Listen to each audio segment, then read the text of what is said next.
अस्सलाम वालेकुम। मैं professor doctor Anjum Rahman, principal Shaheed Mohtarma Benazir Bhutto medical college Lyari, gynae oncologist और गायनाकोलॉजिस्ट। आज एक बार फिर आपके साथ आज हम डिस्कस करेंगे ओमिक्रॉन वायरस और उसकी क्या अलामात होती हैं और हम उससे कैसे बच सकते हैं।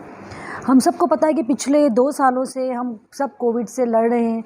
हमने बहुत सारी जानें से हाथ धोया, बहुत सारे लोगों को, बहुत सारे रिश्तों को लूज़ किया, मगर उसके बाद जब हमें अवेयरनेस आई और हमने कुछ एहतियातें की, कुछ प्रोटेक्शन की और उसके बाद वैक्सीन लगाई, तो बहुत सारे लोग जो कि इस बीमारी में मुब्तला हुए, एक तो उनको बहुत सीवियर डिजीज़ नहीं हुई और दूसरी बात ये है कि वो बहुत जल्दी सेहतयाब हुए अल्लाह के करम से, और वो अपने घर वालों के साथ बहुत जल्दी डिस्चार्ज होके जाके दे जॉइन देयर फैमिली। सो अब आजकल आप सब सुन रहे हैं कि जी ओमिक्रॉन एक वायरस है जो कि is a sort of covid virus, उसी तरह की एक फैमिली है, उसी तरह का एक वायरस है, नॉट द सेम वायरस। और कहते हैं कि जी डिफरेंट, आपने सोशल मीडिया में देखा होगा, लोगों से सुना होगा कि जी इसमें ये स्प्रेड हो रहा है और ये तेज़ी से पूरी दुनिया में फैल रहा है। देखिए जी, ओमिक्रॉन वायरस भी एक वायरस है, जैसे कि कोविड-19 एक वायरस था। बिल्कुल, स्पेशली साउथ अफ्रीका में ये नवंबर में ये फ़र्स्ट टाइम फास्टली बढ़ना शुरू हुआ इस साल के नवंबर। कुछ कंट्रीज़ को, स्पेशली साउथ अफ्रीका और दूसरी उस तरफ की जो कंट्रीज़ थी, उसको इसने फास्टली इन्वॉल्व करना शुरू किया। एक तो कोविड-19 की वेव भी थोड़ा सा रेज़ होनी शुरू हुई, जो कि बहुत अरसे से कुछ कम लेवल पे थी, और मोर एवर उसके साथ ये एक नया वेरिएंट आया। इसकी खुसूसी बात यह है कि ये इसमें बहुत तेज़ी से तब्दीली आ रही होती है, या अपनी शक्ल चेंज कर रहा होता है, या अपना वेरिएंट चेंज कर रहा होता है। तो इस वजह से हो सकता है कि हम इसको डायग्नोस करने में स्किप कर जाएं, या फिर सबसे इम्पॉर्टेंट बात यह है कि ये पेशेंट के अंदर डिफरेंट सिम्टम्स के साथ मौजूद हो, या फिर पेशेंट में तेज़ी से फैले। साइंसदान दुनिया भर में ये रिसर्च कर रहे हैं कि क्या वाकई में ये कोविड-19 से ज़्यादा ख़तरनाक है, या इसके फैलने की ताकत किसी भी जिस्म में या किसी इंसान से दूसरे इंसान तक कोविड-19 के मुकाबले में बहुत ज़्यादा फास्ट है। ये कितना ख़तरनाक है, इसके सिम्टम कितने ज़्यादा होंगे, स्टिल ये सब चीज़ें अंडर रिसर्च हैं। बट डेफिनेटली ये एक वायरस है जो दुनिया भर में फैल रहा है, इसमें कोई दो राह नहीं है। ये मल्टीप्लाई भी फास्टली हो रहा है, इसके साइड इफ़ेक्ट्स भी हैं और हमें इससे बचना भी है। सो पहला बात तो हमने ये डिस्कस की कि yes there is a variant, और ये अल्लाह का शुक्र है अब तक पाकिस्तान में नहीं पहुंचा है, मगर ये इंडिया में आ चुका है। ये यूएई में इसका एक केस हमें मिला है, और डिफरेंट गल्फ़ कंट्री में, इसके अलावा जैसे हमने पहले डिस्कस किया कि डिफरेंट वेस्ट में ये तेज़ी से फैल रहा है। इसके सिम्टम्स या इसके अलामात जो है कोविड-19 से बहुत ज़्यादा फ़र्क नहीं है। जिस तरह कोविड-19 में शुरू में एक पेशेंट आया जिसको हमने कहा कि सिर्फ सांस की बीमारी थी, फिर पता चला कि जी बहुत सारे पेशेंट को सांस का मसला नहीं था, कुछ दूसरे अज्जा यानी कि जिगर के फेलियर के साथ, गुर्दे के फेलियर के साथ, बुखार के साथ, डायरिया के साथ प्रेजेंट हुई। जैसे डेल्टा वेरिएंट था कोविड का, उसमें पेशेंट टिपिकली प्रेजेंट कर रहा था टाइफाइड के सिम्टम्स के साथ या मलेरिया के सिम्टम्स के साथ, उनको टिपिकली सांस का मसला नहीं था। सो जो ओमिक्रॉन वायरस है, बिकॉज हमने डिस्कस किया कि ये बहुत तेज़ी से अपनी शक्ल चेंज करता है, सो हो सकता है कि इसके सिम्टम्स भी बिल्कुल एग्जैक्टली कोविड जैसे नहीं हो। ज़रूरी नहीं है कि इसमें सांस की बीमारी हो सकता है कि ये डिफरेंट तरीके से प्रेजेंट करे जैसे कोविड-19 कर रहा था। अब इसमें ये इम्पॉर्टेंट बात ये नहीं है कि लोगों का कंसेप्ट है कि जी हमें एक दफ़ा कोविड-19 हो गया है या हम वैक्सीन हो गए तो हमें ओमिक्रॉन नहीं होगा। बिल्कुल वो बंदा जिसको कोविड-19 हो चुका है, चाहे एक दफ़ा हो चुका या 2 दफ़ा हो चुका, उन्होंने अपनी एंटीबॉडी कोविड-19 के लिए तो प्रोड्यूस की, मगर खुदा ना खासा वो किसी भी पेशेंट जिसको ओमिक्रॉन वायरस है, अगर उससे कांटेक्ट में आएंगे तो इनको ये वायरस हो सकता है। शुरू में हमारी रिसर्च ने हमें ये कहा कि इसकी ट्रांसमिशन यानी कि इसकी फैलने की ताकत कोविड-19 से कहीं ज़्यादा है, मगर लकली ओवर द टाइम अब तक जो केसेस दुनिया भर में आए हैं वो ये शो करता है कि ये इसकी इलनेस या इसकी बीमारी कोविड-19 जैसी बहुत ज़्यादा सीवियर नहीं है। Yes, it is a variant, it can, ये इफ़ेक्ट करता है हर उम्र के लोगों को, बच्चे को भी करेगा, बड़े को भी करेगा, मगर अब तक जो केसेस हमारे सामने आए हैं अभी रिसेंटली वो ये शो नहीं करते कि इनके सिम्टम्स या इनके अलामात या इसका इफ़ेक्ट बॉडी पे बहुत ज़्यादा सीवियर है। जैसे कोविड-19 की फर्स्ट वेव में हमने बहुत सारी जानें लूज़ की। इवन डेल्टा वायरस में पेशेंट बड़े यंग एज के लोगों ने इफ़ेक्ट किया, ना सिर्फ वो सीवियरली इफ़ेक्ट हुए, बहुत सारी जानें ज़ाया हो गई। ये अब तक की स्टडी है, डब्ल्यूएचओ और पूरी दुनिया इस पे रिसर्च कर रही है, वी स्टिल डोंट नो। पर ट्रांसमिशन इसका हो सकता है।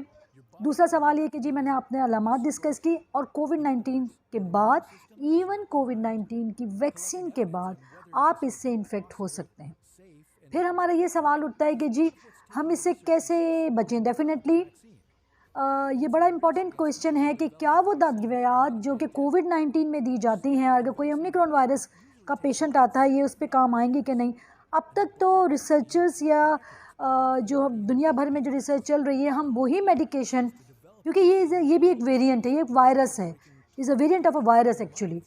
तो ये जैसे कोविड-19 एक वायरस था, ये भी एक वायरस है। तो शुरू में तो जो पेशेंट हमारे पास आ रहे हैं दुनिया भर के, हम उनको वही ट्रीटमेंट स्टार्ट कर रहे हैं जो हम कोविड-19 में करते हैं, क्योंकि सिम्टम्स मैंने आपको कहा हो सकता है कोविड-19 जैसे हो सकता है थोड़ा सा चेंज हो।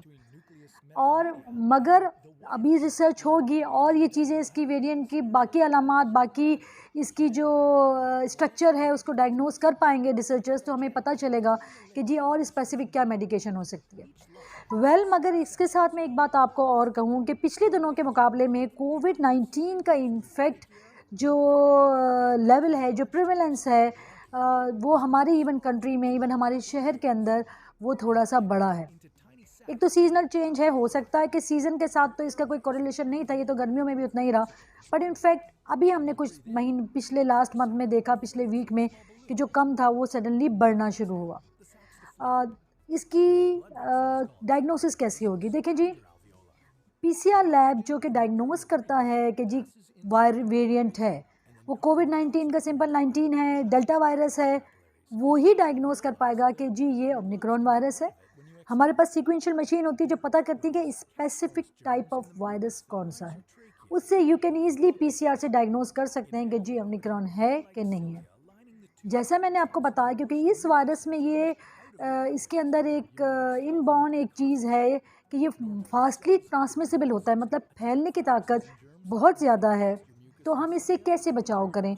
वही चीज़ें जो कोविड-19 में, जैसे हम कोशिश करें कि हम क्राउडी एरिया में ना जाएं, किसी भी दो अशख़ास के दरमियान 1 मीटर का मिनिमम फासला होना चाहिए, प्रॉपर मास्क पहनें, हाथों की सफाई रखें, आप बेहतर कोशिश करें कि शेक हैंड ना करें, और इम्पॉर्टेंट बात यह है कि सोशल डिस्टेंसिंग, मास्क, किधर भी जाएं, दैट्स वेरी वेरी इंपॉर्टेंट। आप अगर ये चीज़ें करेंगे तो आप अपने आप को इस चीज़ से भी बड़ी इम्पॉर्टेंट है कि जी साउथ अफ्रीका में ये क्यों इतना फैला, क्योंकि वहाँ की 35% ओनली 30-35% पॉपुलेशन वैक्सीनेटेड थी, और इस वजह से वो वहाँ पे बहुत ज़्यादा फैला। तो डिपेंड करता है, क्योंकि माशाल्लाह हम लोगों में अवेयरनेस है और आप लोगों ने सबने वैक्सीन करवा लिया। आई होप अगर नहीं करवाई तो प्लीज़ करवाएं। तो इस वजह से चांसेस कि ये जी हमारे अंदर फैलेगा ये बहुत कम है, क्योंकि ये is a sort of variant, जैसे एक डेल्टा वायरस था। डेल्टा वायरस के मुकाबले में इसकी ट्रांसमिशन, मैं बार बार कह रही हूँ कि इसकी फैलने की ताकत बहुत ज़्यादा है, ये उसके मुकाबले में कहीं पावरफुली फैल सकता है।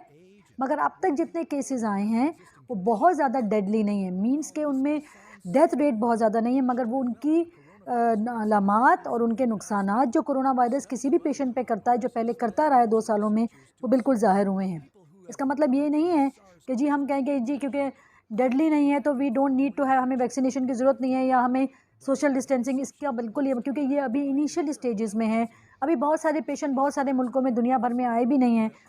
जब ये ज़्यादा खुदा ना खास्ता, अल्लाह ना करे, अगर ये बढ़ेगा और नंबर ऑफ़ पॉपुलेशन की इसका प्रिवेलेंस बढ़ेगा, देन हम आपको कुछ कह सकते हैं।